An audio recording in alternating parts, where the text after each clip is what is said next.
Chosen one. Listen closely. This moment is not ordinary. Heaven itself has reached down into the flow of your day to arrest your attention. The scroll of your life pauses here because God has appointed this exact second to speak directly into your spirit. This cannot wait. You have felt the weight of days pressing against your chest. The invisible questions that no one else seems to carry. There were nights you laid awake, wondering why you could not simply blend in like everyone else. And still, something inside you whispered, "You are different." That whisper was not imagination, it was destiny calling right now. It is as though the noise of the world fades away. Imagine standing on the edge of a great canyon where every echo silences, and a single voice, deep and certain, rolls like thunder across the cliffs. That voice is not man's voice, it is God's, and it is calling your name. Your journey up to this point may have felt like walking through fog, confusion, delay, silence. Yet even in the silence, heaven was preparing this very moment. You are not at the wrong place, not at the wrong time. You are exactly where eternity knew you would stand. It is written in the book of Jeremiah, chapter 17, verses 7 and 8. But blessed is the one who trusts in the Lord, whose confidence is in him. They will be like a tree, planted by the water. Do you see it? This blessing is not abstract. It is about you. When you dare to place your trust in God, when you choose to lean into His call, you become rooted. You become unshakable, unmovable, and fruitful even in drought. Others may wither, but you will flourish. Chosen one. This is why heaven paused for you. Your next step cannot be taken casually. There is too much on the line. Too many lives connected to your obedience. Too much light waiting to break out from within you. So let me say this plainly. The hand of God is extended, and He is waiting for your yes. Your response will ripple across generations. Do not harden your heart. Do not dismiss this as another passing word. This is your moment. Now is the time to respond. Don't stay silent. Leave your yes in the comments. Share this so someone else standing at their own crossroads will know they are not alone. Subscribe, not for a channel, but as a decision to stay aligned with the flow of messages heaven is releasing. And to seal this moment, mark it with a sign. Write the number 12 below, not as superstition, but as testimony. It is your declaration that you are listening, that you are ready, and that you will walk the path God lays before you. Because 12 is the number of divine order, the number of tribes, the number of foundations God Himself laid. When you write 12, you are saying, Lord, align my life with your order. Set my steps in the path of your kingdom. It is more than digits. It is surrender. It is alignment. It is agreement with heaven's blueprint for your life. As you mark this, heaven records it. The angels witness it, and the Spirit seals it. From the very beginning, long before your eyes first opened to the world, there was a mark upon you, not a scar, not something visible in the mirror, but a spiritual seal woven into your being by the hand of God Himself. You were not a random accident of time and circumstance. You were an intention, a divine idea carried from eternity into this moment on earth. Before your first cry, before your first step, before you ever knew the word calling, you were already known. You were already chosen. While others may struggle to find meaning, you were set apart with purpose. It is why your journey has always felt different. It is why ordinary paths never quite fit your feet. There is a story of a child, quiet in nature, who grew up sensing something others did not. While friends played, this child would sit in silence, eyes lifted to the sky, wondering why their heart carried questions no one else seemed to ask. Teachers labeled them a dreamer. Others thought them strange. But in truth, they were being trained to hear whispers from realms beyond sight. That child is a mirror of you. You, too, were born with antennas tuned to a higher frequency. The Apostle Paul wrote in the letter to the Ephesians, chapter 1, verse 4, "For he chose us in him, before the creation of the world, to be holy and blameless in his sight." Do not let the weight of these words pass you by. To be chosen before the creation of the world is to be woven into eternity's fabric. To be called holy and blameless in his sight is not about perfection you could achieve, it is about identity he has already given. This explains why you could never fully disappear into the crowd. You might have tried to silence your voice, tried to shrink back, tried to fit into spaces too small for your spirit. But destiny resists shrinking. The seal upon you refuses to be hidden. Being chosen can feel like being misunderstood. Others may misread your silence, your intensity, your hunger for more. They may think you are restless or discontent. But truly, it is the mark of eternity pressing against the temporary. Consider the eagle, hatched among ordinary birds. At first, it mimics them, pecking at the ground, flapping awkwardly, trying to belong. Yet something inside knows the earth is not its home. Its wings ache for wind currents. Its eyes are drawn to distant horizons. No matter how much it tries to act like the others, its design betrays it. Eventually, it must rise. That is you. You were never meant for cages. You were born to ascend.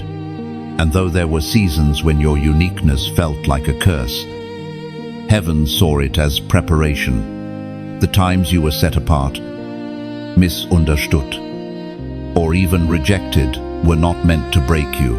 They were meant to shape you. Like a diamond pressed in darkness, your worth was being refined out of sight. Do not despise the mark upon you. It is not a burden, but a crown in waiting. It is the reason storms could not drown you. Why battle did not consume you. Why, even in the lowest valley, something inside kept pulling you upward. Chosen one. You no longer need to question why your life has been different. You no longer need to compare your path to another's. You were designed with distinction. Heaven signed your life before you were born, and that signature cannot be erased. The mark remains, and because of it, the story of your life is still unfolding.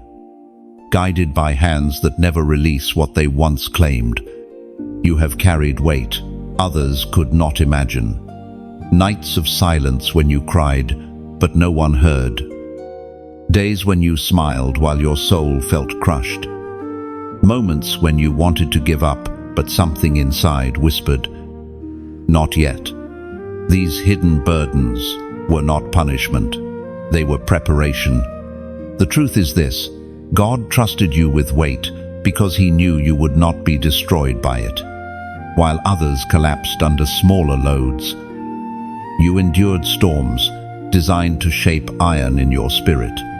Every unanswered question, every closed door, every lonely valley was chiseling strength into you. We are reminded through the writings of David in the Psalms, chapter 34. Verse 18, the Lord is close to the brokenhearted and saves those who are crushed in spirit. Think back to those times when you were shattered, when you thought no one noticed your pain. Heaven noticed. Every tear was recorded. Every sigh was understood. Every hidden ache was seen. What looked like abandonment was actually the nearness of God, holding you even closer in your breaking. Sometimes the heaviest weight is not an external battle, but the silent war within. Doubt, shame, fear, all whispering that you are not enough. But let me tell you, if those whispers were true, the enemy would not have fought you so fiercely. The level of warfare against your life is proof of the calling upon your life. Darkness only attacks what threatens it. Your scars are not signs of weakness, they are marks of survival. They prove you walked through fire and did not burn, through waters and did not drown. You stand here, not because life was easy, but because grace was stronger. Picture a tree standing in a storm. The wind bends it. The rain lashes against it. But underground, the roots dig deeper. That is what has happened in your life. Every storm has been driving your roots deeper into God, making you unshakable. And now, here you are. The weight you carried has become the testimony you will release. What once almost buried you is about to lift you. Others will look at your story and find hope for their own. So I give you a moment to respond, not with many words. Just a simple act of faith. Comment, storms shaped me. Write those 3 words boldly, because they are the evidence of your journey. They are the declaration that though storms came, though weight pressed hard, you are still here. And behind those words is a greater truth. You are not just standing, you are being lifted. Chosen one. Remember this, the weight you carried was never meant to crush you. It was meant to carve capacity within you, to stretch your heart wider, to prepare you for glory. What felt like breaking was actually making, and what you endured will now become the oil that flows from your life, bringing healing and strength to others. And here is the greater revelation: you did not carry that weight in vain. The crushing seasons produced compassion in you, a softness that can reach those who hurt in silence. Your survival is not just for yourself, it is for every life you will touch with your story. This is why your scars will not fade into shame, but will shine as proof of victory. They are not signs of defeat, but symbols of resilience, reminding you and the world that God's hand was on you, even in the darkest valley. Light carries a strange quality. It does not need to shout to be noticed. Even the smallest flame pierces a vast darkness, breaking what once seemed endless. That is the truth of your life. You may not realize it fully yet, but the very presence you carry unsettles shadows. Darkness recognizes you. Even when you doubt yourself, think of the countless times when tension arose without explanation, when people reacted strongly to you, though you said little. Have you noticed how some seem drawn to your spirit, while others seem unsettled, even hostile? That is not coincidence. The light within you disrupts what hides in the dark, just as dawn exposes what night tried to conceal. Your presence reveals what cannot survive truth. Scripture says in the Gospel of John, chapter 1, verse 5, the light shines in the darkness, and the darkness has not overcome it. Inzen, this light is not merely external brightness, it is divine essence, something planted deep within your soul from the very beginning. Darkness can resist it, fight it, try to smother it, but it cannot defeat it. The very fact that you are still here, standing despite the battles, is proof that light remains unextinguished in you. Imagine walking into a dim room with only a single candle in your hand. The shadows instantly retreat to the corners, not because you wrestled them, but because your flame made their hiding place impossible. That is what happens when you step into environments without striving, without loud declarations. The atmosphere begins to shift. Chains feel pressure. Hidden wounds start to ache. Lies tremble in the presence of truth. This is why your life has often felt like a battle you did not ask for. The enemy recognized your light long before you did. It explains the resistance you have faced since childhood, the whispers, the attacks, the unexpected betrayals. Darkness has been trying to silence what was designed to shine. Yet every strike against you only made the flame brighter, purer, harder to extinguish. Your light is not ornamental. It is a weapon. It is a guiding torch for those still stumbling in night. It is warmth for those who are cold in despair. It is a signal fire for those who feel lost, showing them there is still hope on the horizon. And though you may have underestimated your influence, others have already felt it. They may not have told you, but hearts have shifted simply because you walked into the room. There is a mystery in how God works. He places extraordinary power inside ordinary vessels. Clay jars that look fragile but carry fire strong enough to change landscapes. That is who you are. The container may seem weak at times, but the treasure inside is undeniable. Think about a lighthouse standing on a rocky shore. Storms crash against it. Waves pound its foundation. Winds scream around it. Yet the light continues to turn, faithfully sweeping across the waters. Ships caught in the tempest fix their eyes on that steady glow and find direction back to safety. You are that lighthouse. Your endurance is not just about survival, it is about guidance. Others will find their way because you refuse to let your light go out. Chosen one. Recognize what you carry. Stop underestimating the glow within you. It has survived storms, endured assaults, and outlasted night after night. And now, it is beginning to blaze with new strength. The world around you needs that light, not tomorrow, not someday, but now. For when your light shines, it does more than expose the dark. It awakens hope. You stand at a crossroads, not the kind you see on a map, but the invisible junction where destiny leans one way and delay pulls the other. This moment has weight. It carries the hush of eternity, as if heaven itself holds its breath, waiting to see which step you will choose. Every chosen one comes to such a place.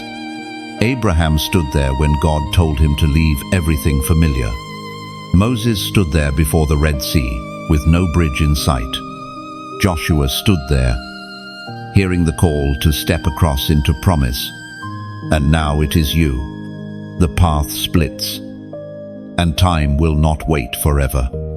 The Spirit spoke long ago in the book of Deuteronomy, chapter 30, verse 19.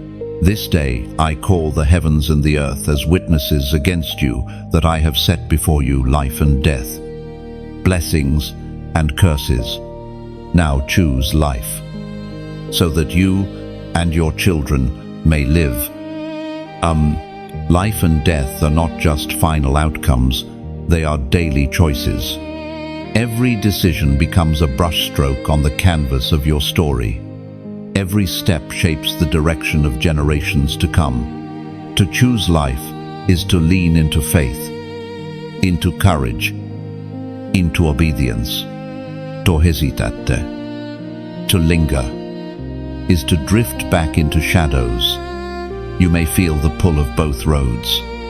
One looks safer, lined with comfort and predictability. The other feels daunting, stretching into a horizon you cannot fully see. Yet you sense it. The second path is alive. It breathes with possibility. And though it is narrow, it is the way that leads to fulfillment. Picture it, a meadow at dawn. Two trails branch before you. One is worn smooth by countless feet, trampled into routine, easy but unchanging. The other is less traveled, grass still wet with dew, marked by light breaking through trees. The first asks nothing of you, but demands everything. In return, it costs your destiny. The second asks for courage, but in exchange, it offers life in abundance. This is where you are standing now, and this is where heaven whispers, do not delay. The choice is not just about your journey. It ripples outward. Families, friends, even strangers you may never meet will be touched by the light or shadow of what you decide here. Your yes is not just for you. It is a lantern passed forward into future hands. And so, hear me carefully.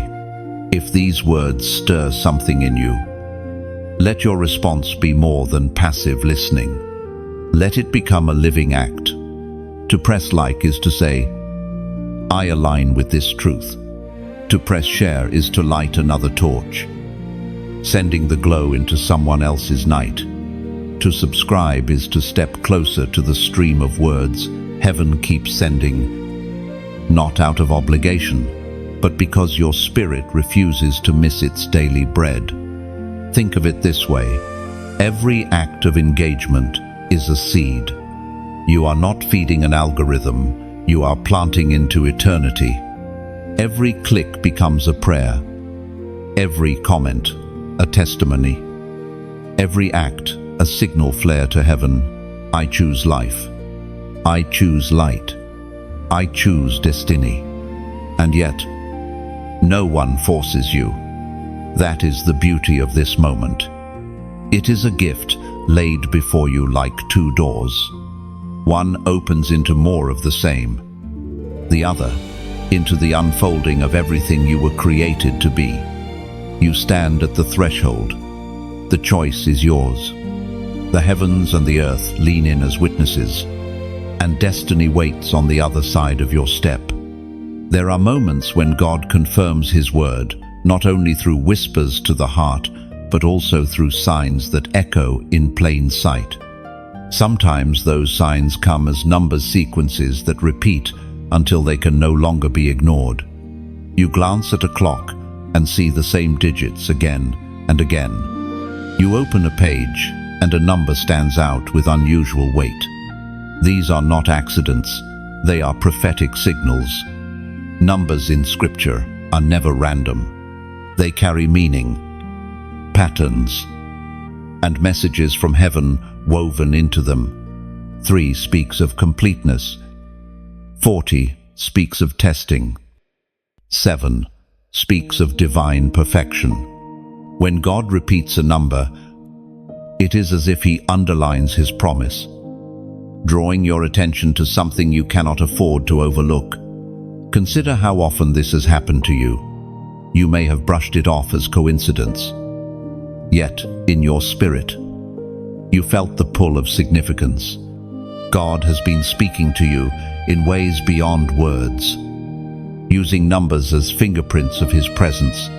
They remind you that your steps are ordered, your times are not wasted, and your path is guided by the Eternal One. The prophet Haggai once declared in his scroll, chapter 2, verse 9, "The glory of this present house will be greater than the glory of the former house, says the Lord Almighty, and in this place I will grant peace."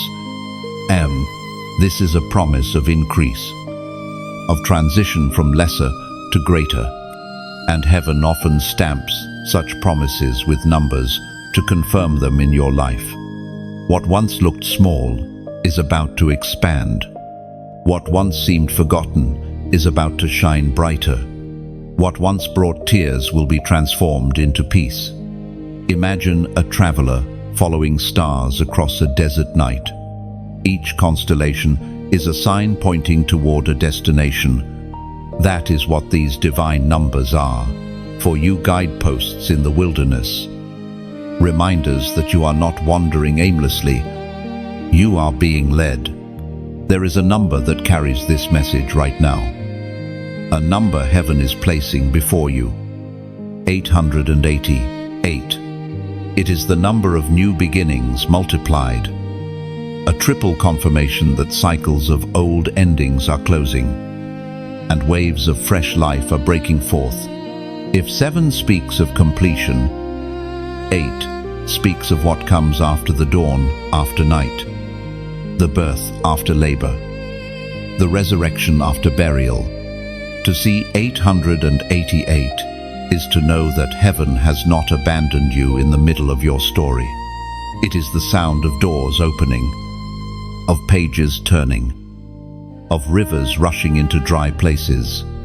It is the reminder that even when you thought all was finished, God declares, I am doing a new thing. So pause and recognize you are not stuck. You are being prepared for renewal. Everything that seemed delayed is aligning. Everything that felt wasted will be restored. The numbers confirm it. The word affirms it. Your spirit already senses it. Mark this moment with faith. Do not dismiss it as mere repetition. Respond to heaven's language. In the space below, comment 888. Write it boldly, not as superstition, but as declaration. By doing so, you are saying, I agree with the new beginning. I embrace the fresh chapter. I receive the greater glory promised to me. And as you write it, imagine the ink of your faith joining with the ink of eternity. Heaven records your agreement, and angels carry it as testimony. For what you declare on earth, in alignment with God, is sealed in heaven. There is a truth many overlook. The moment before breakthrough is often the hardest.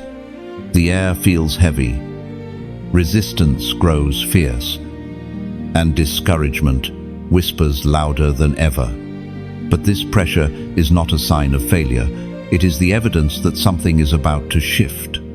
You are standing closer to promise than the enemy wants you to realize. Think about the children of Israel as they stood before the Jordan River.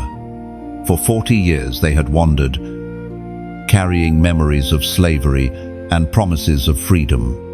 And then, just before stepping into their inheritance, the waters of the Jordan swelled at flood stage. It looked impossible, more daunting than anything they had faced in the wilderness. Yet that impossible moment was the threshold of destiny. The book of Joshua, chapter 3, verses 15 and 16 tells it plainly. Now the Jordan is at flood stage all during harvest. Yet as soon as the priests who carried the ark reached the Jordan and their feet touched the water's edge, the water from upstream stopped flowing. It piled up in a heap a great distance away. Oh, do you see it? The river did not part while they waited safely on the banks. It parted when they stepped forward, when their feet touched the edge. Breakthrough did not arrive in the absence of opposition. It arrived in the very face of it. This is the pattern of God. He brings his chosen ones right up to the edge of impossibility and asks for faith to step, not because he delights in difficulty, but because he knows faith grows strongest when tested. The threshold of breakthrough is the place where faith becomes sight. Reflect on your own journey. How many times have you felt like giving up right before change came? How many battles intensified just before relief arrived? These were not coincidences. They were signs that you were closer than you imagined. The darkness always fights hardest just before the dawn. Picture a woman in labor. The hours may be long, the contractions painful, but it is in the final moments when the struggle feels unbearable that life bursts forth. That is what your spirit has been enduring. You have felt the contractions of transition, the pressure of change, and though it has been exhausting, it is proof that something new is being born. And do not forget the butterfly. Encased in its cocoon, it struggles violently to break free. From the outside, it looks like unnecessary suffering, but in truth, the struggle is strengthening its wings. Without resistance, the butterfly would never fly. Without your current struggle, you would not rise into what has been promised. Chosen one, you are closer than you think. The enemy wants you to measure progress by pain, but heaven measures it by proximity. Every sigh, every tear, every act of endurance has been carrying you to the water's edge, and the river will part not before you step, but as you step. This is not the time to retreat. It is not the time to question whether God is with you. The very intensity of what you feel is confirmation that breakthrough is near. Hold steady. Press forward. Lift your eyes from the flood and fix them on the promise beyond it. For just one step separates wilderness from inheritance. One act of faith separates waiting from fulfillment. And you, chosen one, are standing right on the threshold. There are seasons when heaven seems silent. You pray, but no answer comes. You search the skies, but no sign appears. The silence can feel like abandonment, like being forgotten in the shadows of your own questions. Yet silence is not rejection. It is preparation. It is the classroom of trust. Think of Joseph. He was given dreams of greatness, visions of influence, glimpses of destiny. But what followed was betrayal, slavery, and prison, year after year. The silence of heaven stretched long. No explanation, no clear timeline. And yet, in that silence, Joseph's character was forged.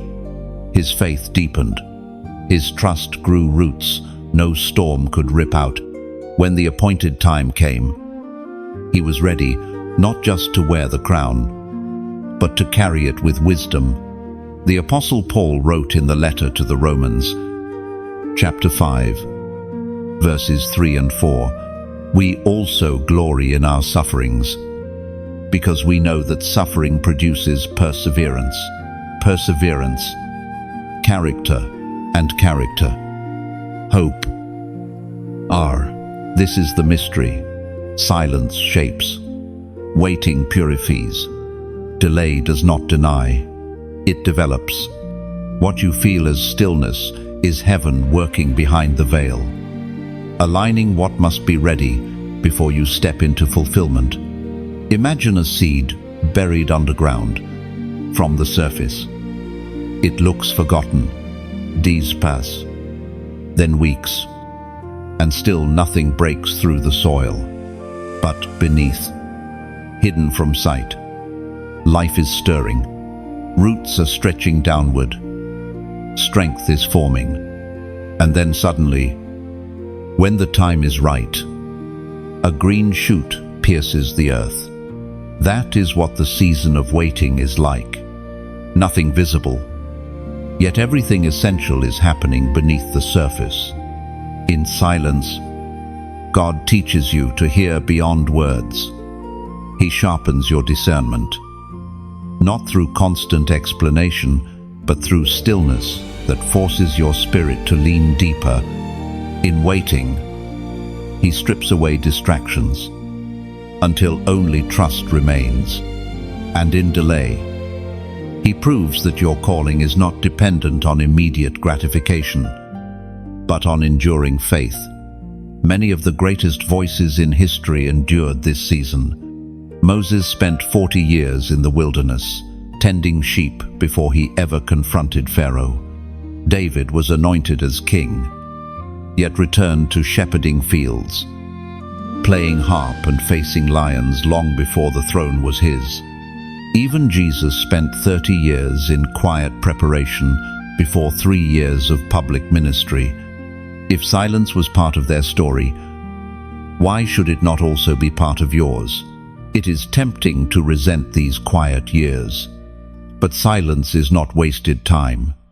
It is sacred time. It is God digging wells inside you that will later become fountains for others. Without the season of silence, you would not have the depth to carry the weight of destiny. Picture clay in the hands of a potter. The shaping is not hurried. The wheel spins. Pressure applies. Water softens. And slowly a vessel takes form. It is in patience, not speed, that the vessel is made strong and beautiful. That is what God is doing with you. So do not confuse silence with absence. Do not mistake delay for denial. Heaven is closer than you think. And the very stillness you wrestle with is shaping you into someone unshakable. And when the silence breaks, and it will, you will understand why it lasted so long.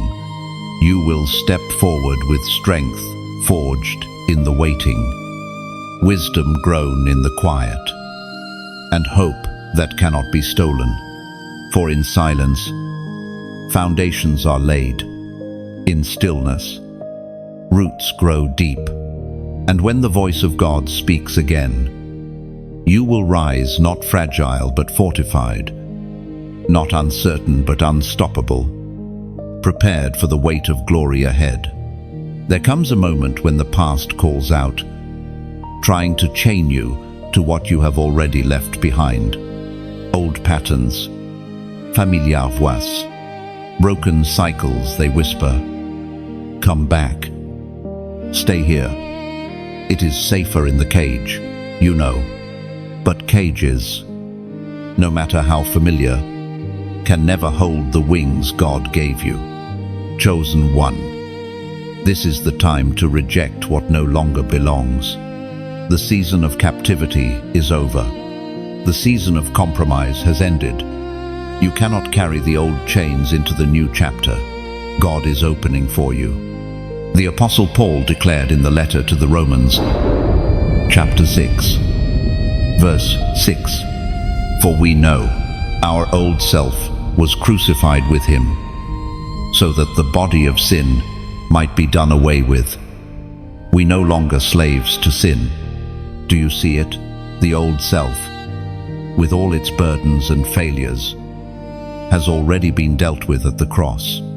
You are not called to polish your chains or carry them like ornaments. You are called to leave them behind entirely, to step forward, unbound. Think of a prisoner whose sentence has been served.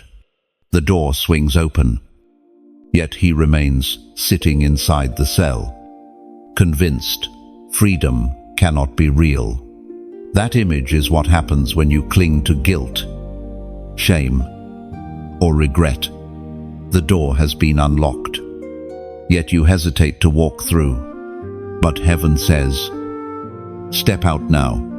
Picture also a bird whose wings were tied with string. Over time, the bird forgets what it means to fly. Even after the strings are cut, it hops instead of soaring, conditioned by captivity. That is how many of God's chosen lie released, yet not free. But your story is different. Your wings are meant for sky, not for cages. This is your invitation to step away from what once defined you. No more rehearsing old failures. No more returning to old habits. No more entertaining the whispers that say you are not enough.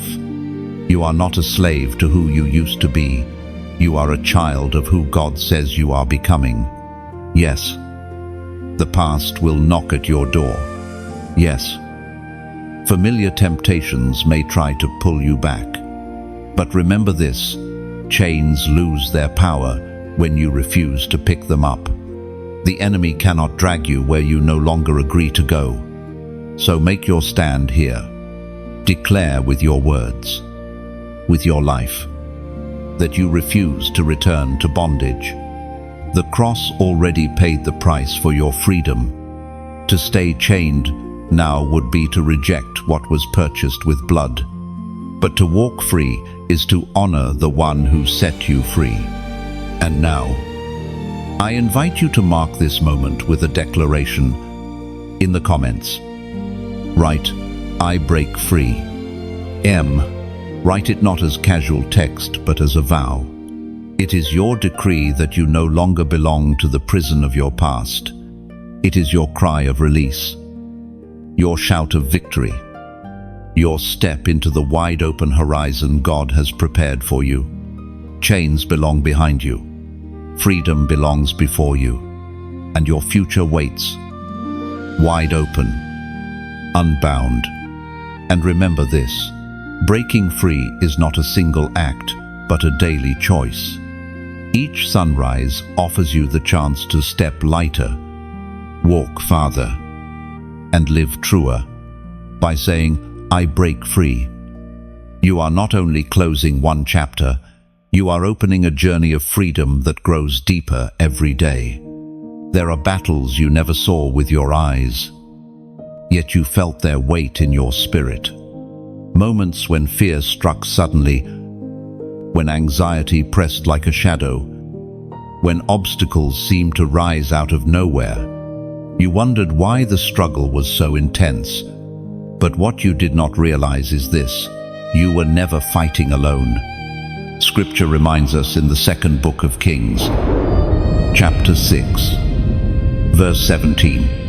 Then Elisha prayed, "Open his eyes." Lord, the Lord opened the servant's eyes. He saw the hills full of horses and chariots of fire all around. Even when you felt abandoned, heaven's army surrounded you. Even when you thought you were weak, unseen warriors stood guard at your side. Angels were dispatched at your cry, swords drawn, watching over you as carefully as a shepherd keeps watch over fragile lambs in the night. Think of a candle flame in the darkness, alone. It looks fragile. A single breath could extinguish it. But what if that flame is surrounded by glass, sheltered from every gust, protected from every storm? That is you. Your light may appear delicate, but heaven has placed covering all around you. Or picture a fortress on a hill. From outside, it seems like stone and mortar, but within its walls, warriors stand alert. Archers on the towers, soldiers patrolling the gates. That is what surrounds your life. You may see only the stone walls of your circumstances, but behind them is a living army, ready to defend you when darkness approaches. Perhaps you have wondered why danger passed you by when others fell. Why attacks that should have broken you did not succeed. Why you survived nights that were meant to consume you. The reason is not luck, it is protection. Heaven's hand has been shielding you, unseen but undeniable. And this protection is not only for survival, it is for purpose. You are guarded because your life carries assignment. Every unseen battle fought on your behalf was heaven saying, "This one cannot be lost." Chosen one. Think of yourself as a traveler walking through a vast forest. Shadows gather, branches creak, and unseen eyes seem to watch. Yet what you do not see are the guardians walking silently beside you. Their steps hidden, their presence strong. They carry torches that scatter predators. They draw swords at the first sign of danger. They clear the path, even when you think you are walking alone. And because you are surrounded, you can walk with courage. Because you are defended, you can lift your head. Now, I will not command you, but I will invite you. If this resonates in your heart, let your response be a gentle act of agreement. To press like is to acknowledge, I see the covering on my life. To press share is to light another torch, sending the glow into someone else's night. To subscribe is to choose to remain near the stream of reminders that heaven keeps sending, not as obligation, but as nourishment for your spirit. Imagine those actions as lighting lanterns in a village at night. One lantern might seem small, but together they create a glow no darkness can overcome. And beyond that, every like, every share, every subscribe is more than a digital act. It is as though you are planting banners of light across a battlefield. Each one signals, I belong to the army of hope. I carry the flame of faith, and I will not be silenced. You are not alone, and you never were. And as you walk forward, remember this: the hills are full, the skies are armed, and heaven's armies march at your side. There is a power resting within you that many underestimate, including yourself. It is not the strength of armies or the wealth of nations. It is something far greater, the voice you carry, not just the sound from your lips, but the resonance of faith, the language of the Spirit that shakes unseen realms. From the beginning, words have carried weight. The universe itself was born from a voice. God said, "Let there be light," and light rushed into being. The same creative imprint lies within you. When you speak in alignment with heaven, atmospheres shift, circumstances bend, and destinies awaken. The Apostle James reminded us in his letter, chapter 5, verse 16, "The prayer of a righteous person is powerful and effective." Do not dismiss the prayers you whispered when no one heard. They were not lost in the air. They were arrows released into the heavens.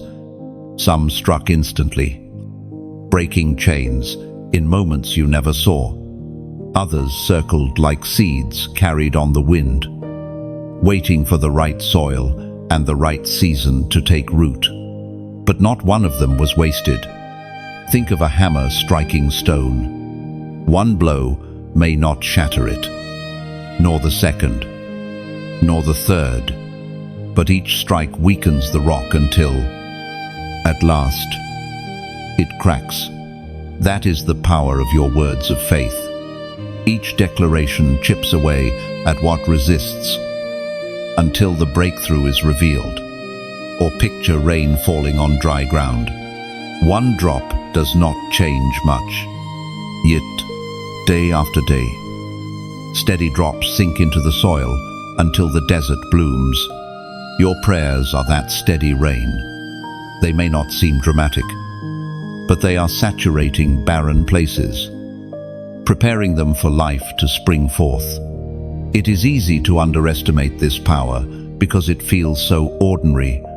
You open your mouth, you speak, you pray, and the world looks the same. But in the unseen, tremors ripple, chain loosen, angels move, darkness quakes. The shift may not register instantly, but it is undeniable. This is why the enemy works so hard to silence you. He attacks your confidence, makes you doubt your worth, or convinces you that your prayers are pointless, because he knows the truth. Your voice is dangerous. Your faith-filled words dismantle his schemes. Your agreement with God undoes his plans. Remember the walls of Jericho. They did not fall from silent waiting. They fell when the people lifted their voices in obedience, releasing a shout that shook stones to rubble. That same principle is at work in you. Your shout, your prayer, your declaration carries the weight of heaven behind it. And your voice does more than battle. It also builds. When you speak encouragement, you plant hope in weary hearts. When you declare life, you breathe courage into those suffocating with despair. When you proclaim truth, you illuminate paths for those stumbling in confusion. Your words do not end with you. They echo into lives around you. Think of a bell ringing across a valley. Its sound carries farther than you expect, reaching ears you never imagined. That is your voice. The words you release in faith travel beyond your reach, striking hearts across distances, even generations. So, chosen one, guard your voice and use it with intention. Do not waste it on curses, complaints, or fear. Let it become a stream of life, a fire that warms, a sword that defends.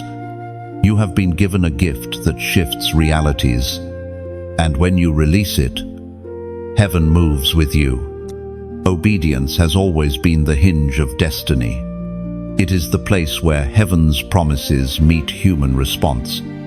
God speaks, and the chosen must decide whether to step forward or remain where they stand. Every great turning point in Scripture was sealed not only by what God declared, but also by how his people responded. Think of Noah. He heard a command that seemed absurd: build an ark when no storm cloud was in sight. Yet his obedience preserved life. Or Abraham, who was told to leave everything familiar. His yes opened the way for nations to be blessed. Even Mary, a young woman in Nazareth, responded to an impossible word with faith. Let it be to me according to your word. Their obedience unlocked heaven's plan on earth. The apostle wrote in the letter to the Hebrews, chapter 5, verse 8, son though he was, he learned obedience from what he suffered. Then, even Jesus himself, though perfect, walked the path of obedience in the midst of suffering. He showed us that obedience is not always easy, but it is always fruitful. Every act of surrender becomes a doorway for greater glory. You, too, are standing in such a moment. God has spoken to your spirit in whispers you cannot ignore.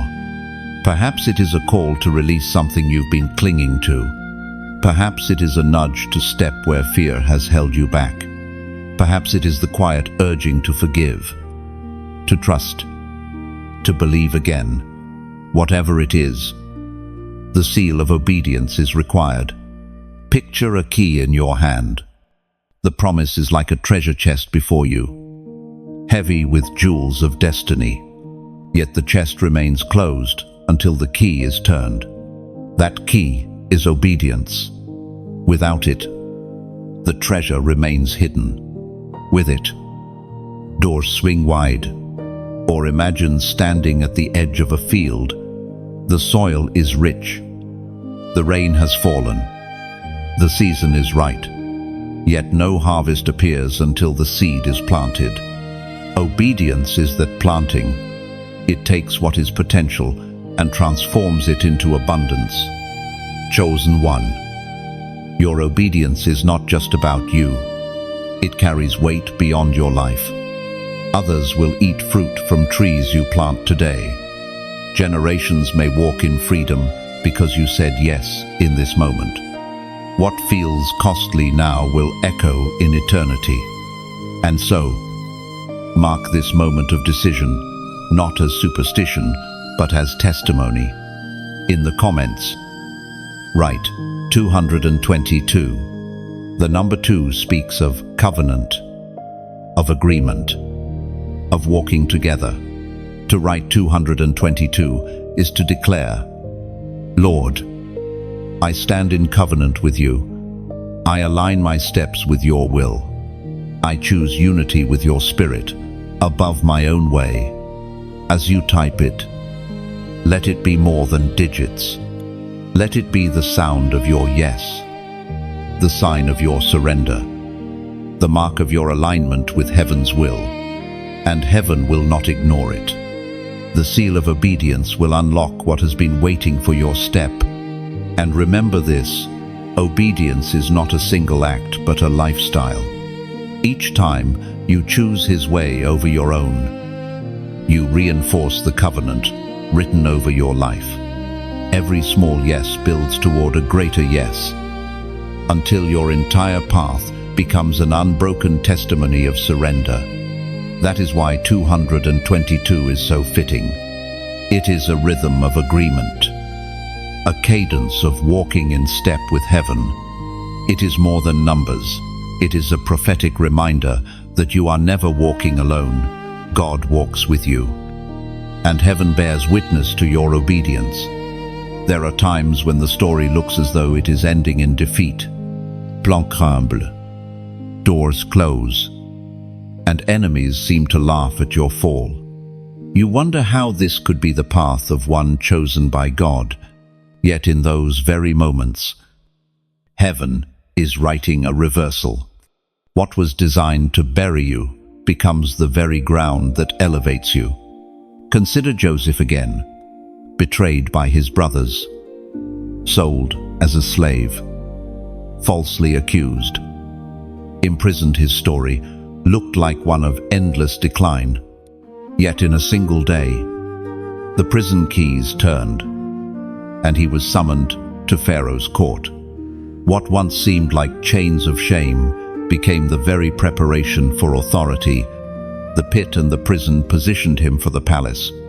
That is the nature of divine reversal. Job's life tells the same story. Stripped of wealth, family, and health, he sat in ashes with nothing left but pain. Friends judged him, and even his own wife told him to give up. Yet Scripture records that in the end, God restored Job's fortunes and gave him twice as much as before.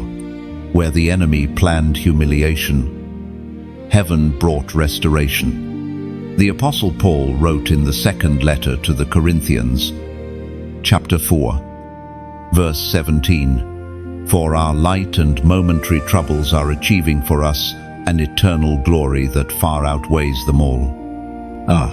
This is the paradox. What feels crushing is actually carving a greater glory. What looks like loss is setting the stage for gain. The enemy writes one script, but God interrupts it with a plot twist no darkness can prevent. Think of a seed pushed into soil. It disappears, covered by dirt, seemingly buried. Yet what looks like burial is really planting. The weight of earth above it presses it down. But secretly, life is pushing upward. Soon the soil that seemed like a grave becomes the very platform for new growth. So it is with you. Or picture a bow and arrow. The arrow must be drawn backward, pulled against tension, before it can fly forward with power. The backward stretch is not failure, it is preparation for release. Your setbacks are not the end. They are the pull that will launch you further than you imagined. This is why you must not despair when everything appears against you. Heaven specializes in sudden reversals. Pharaoh's army chased Israel to the Red Sea, but the very waters that threatened to drown them became the walls that protected them and the grave of their pursuers. Daniel was thrown into the lion's den, but the mouths of the beasts were shut, and he emerged without a scratch, while his enemies perished in the very trap they set. Your story follows the same pattern. What was meant for harm is being turned for good. The grave built for you will be empty, for resurrection power is written into your destiny. The stone that others rolled to trap you will be the same stone. Heaven rolls away to reveal glory. Chosen one. Your reversal may not yet be visible, but it is already in motion, in the unseen. Tables are turning, foundations are shifting, and the script of your life is being rewritten by the author who never loses control. So when you feel pressed, remember the seed. When you feel pulled back, remember the arrow.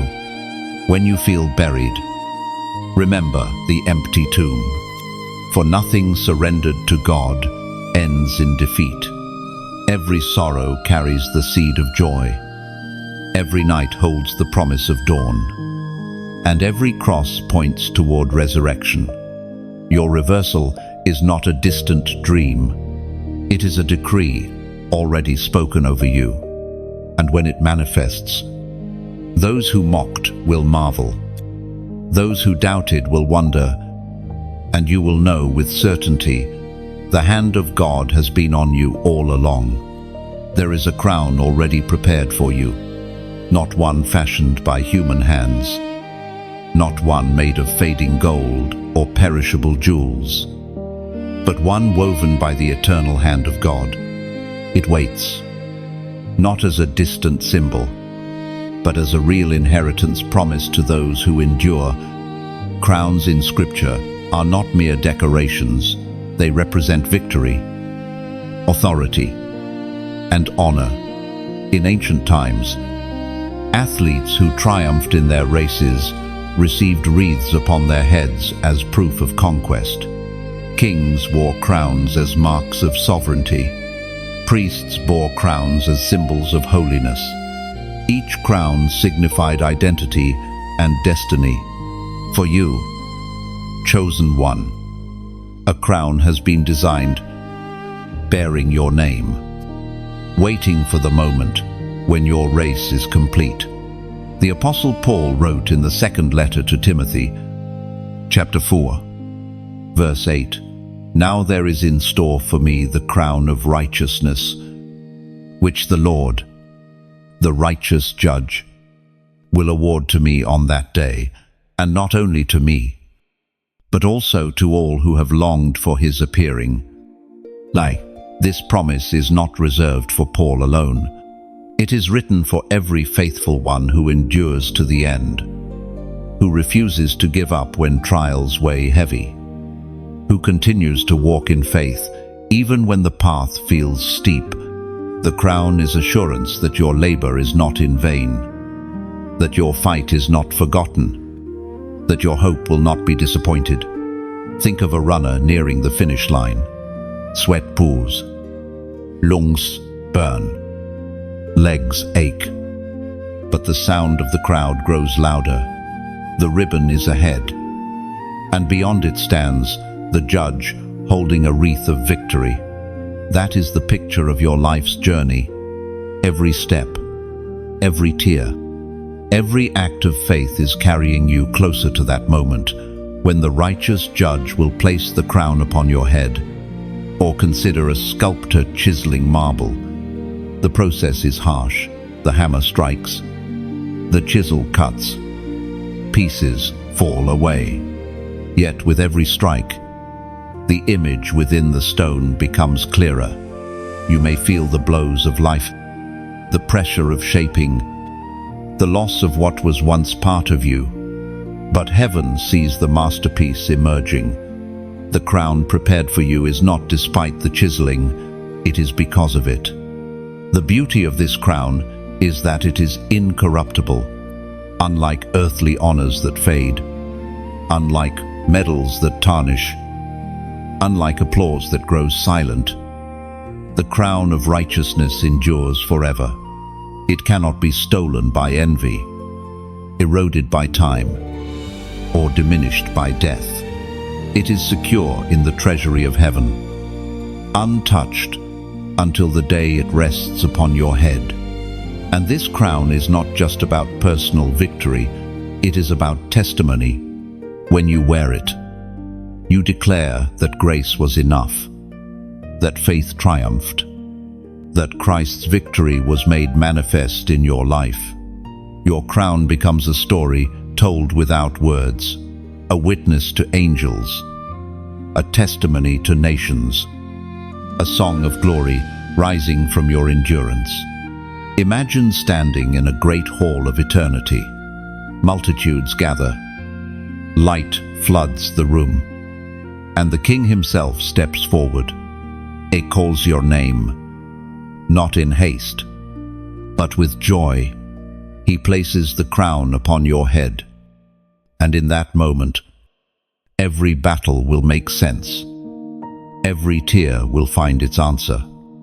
Every sacrifice will shine with meaning.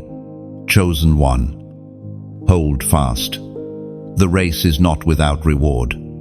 The crown is not far, but near. Already it waits, shining with the promise of eternity. And one day soon, it will rest upon your head, a mark of honor that cannot be taken, a symbol of glory that will never fade. There are moments when heaven leans closer and whispers, "This is the last call before release." It is not a threat, but a mercy, an urgent tenderness inviting you to align before the floodgates of destiny open. You stand now in one of those moments. The air carries weight, as though eternity itself presses into your present. The prophet Haggai once declared in his scroll, chapter 2, verse 7, "I will shake all nations, and what is desired will come. I will fill this house with glory, says the Lord Almighty." This is the final reminder. The shaking is not to destroy you, but to awaken you. The movement of heaven is stirring because glory is about to enter. What once felt unsettled is making room for the weight of God's presence. The shift may feel uncomfortable, but it is preparation for release. Think of a ship in harbor. Sails ready. Ropes untied. The tide is turning. The wind is blowing. But unless the captain gives the command, the vessel remains anchored. That is you, in this hour. Destiny's winds are stirring, but the release requires your decision. Or picture a grand theater where the curtain is about to rise. The audience waits in silence. The orchestra holds its breath. The stage is set, yet the play does not begin until the signal is given. You are that signal. The story cannot unfold without your part. Chosen one. The beauty of this moment is that heaven will not force your hand. It is a sacred invitation, not a demand. The choice to align, to surrender, to step forward is yours. And when you do, it becomes more than obedience. It becomes worship. Love expressed through trust. Now, allow me to offer you not commands but invitations wrapped in imagery. To press like is to light a candle in this vast room, saying, "My heart is awake. My spirit is listening." To press share is to carry that candle into another's night, handing them a flame that could be the very light they were waiting for. To comment is to carve your testimony into stone, not just for today, but for all who come after, leaving a marker that says, "I was here when God called, and I said yes." And to subscribe is not about joining a channel. It is like stepping into a stream. Imagine a river flowing from the throne of God, pure and living, carrying refreshment day after day. Subscribing is you deciding, "I will remain near the waters. I will not wander dry. I will stay where the current of heaven keeps speaking." Do you feel how these actions are more than clicks? They are metaphors of alignment, symbols of surrender. No one compels you. It is a gift of freedom that makes the choice so beautiful. Every act becomes a quiet echo into eternity, a signpost for your own journey, and a spark for someone else's. Chosen one. This is the threshold. You cannot linger forever on the edge. The harbor cannot hold you. The curtain cannot remain closed. The door cannot stay half open. It is time for the release, and heaven waits for your yes. Step forward, not in fear, but in love. For what awaits is not judgment, but glory. Not emptiness, but fullness. Not loss, but life in its greatest measure. There are moments when hidden things are brought into the light, when what seemed ordinary is revealed to be extraordinary. That unveiling is what God has planned for you. His glory, the very weight of His presence, is not distant or abstract. It is meant to be revealed in and through your life. Glory is more than a shining brightness. It is the expression of God's nature, His majesty made visible, His power breaking into human weakness. When glory rests on someone, the atmosphere around them changes. Chains lose their strength. Despair loses its voice, and hope awakens in places once barren. That is the mantle waiting to rest upon you. The Apostle Paul wrote in the letter to the Corinthians, chapter 3, verse 18, "And we all, with unveiled faces, contemplate the Lord's glory, being transformed into His image with ever-increasing glory, which comes from the Lord, the Spirit." Do you see it? Glory is not static. It increases. It grows as you behold God, as you walk with Him, as you choose His path over your own.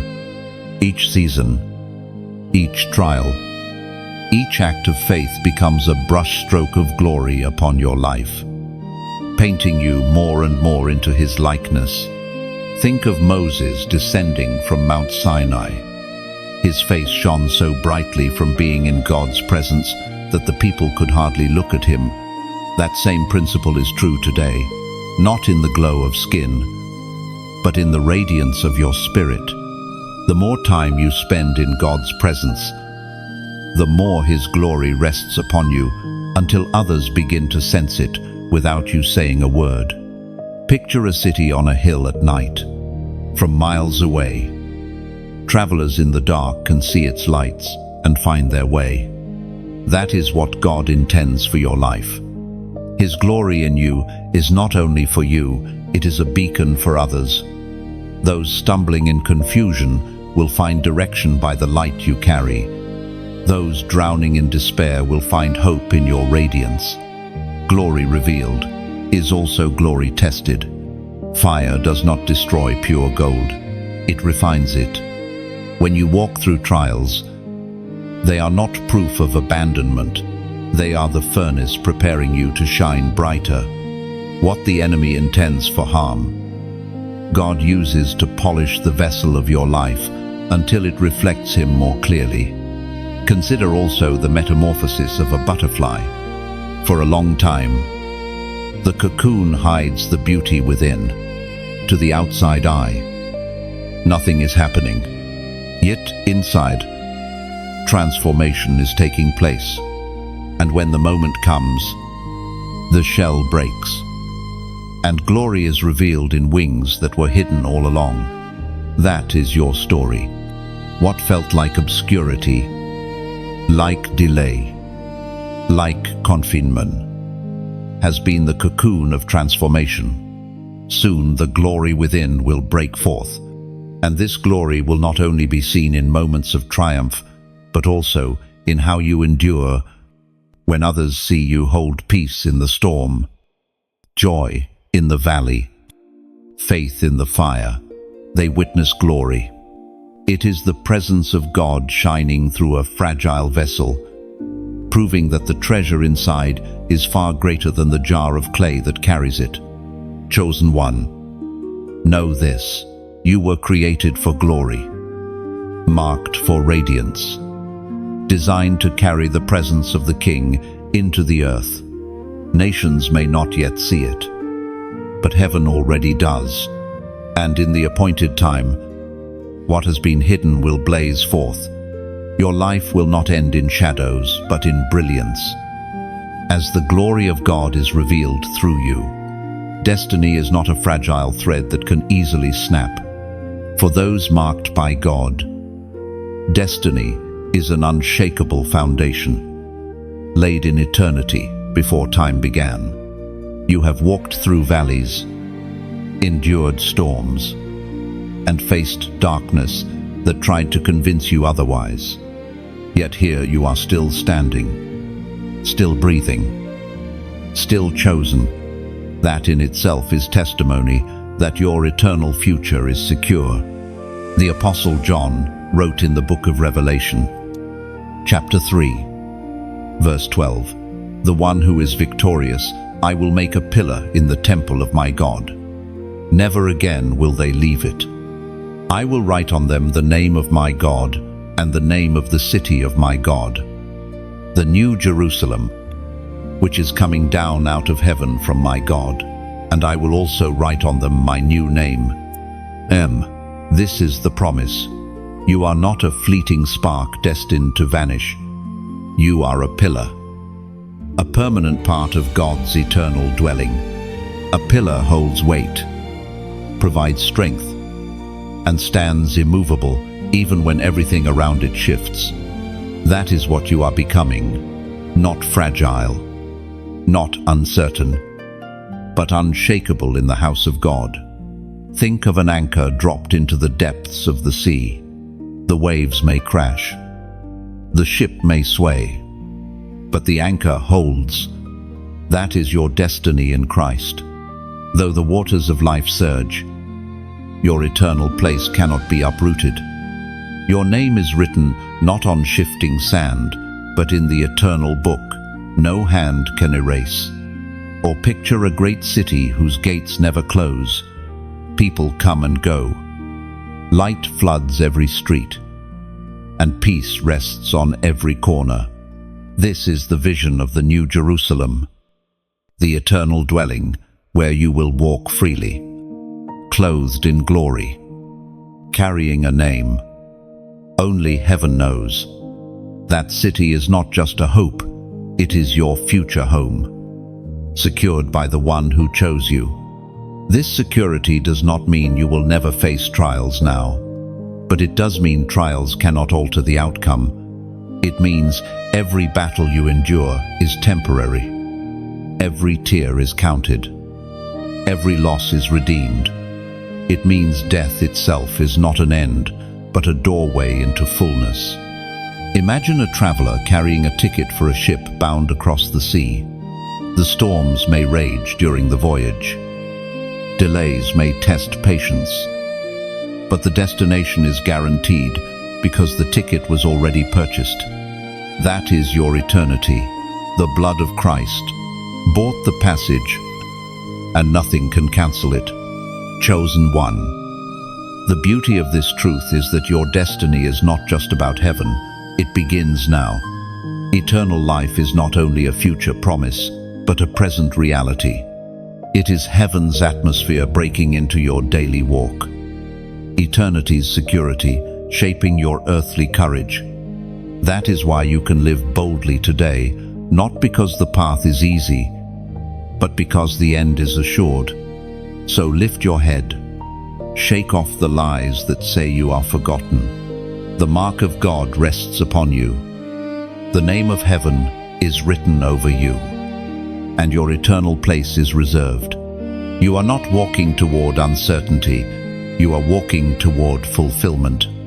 And when the final chapter is written, when time itself folds into eternity, you will stand crowned, secure, and radiant.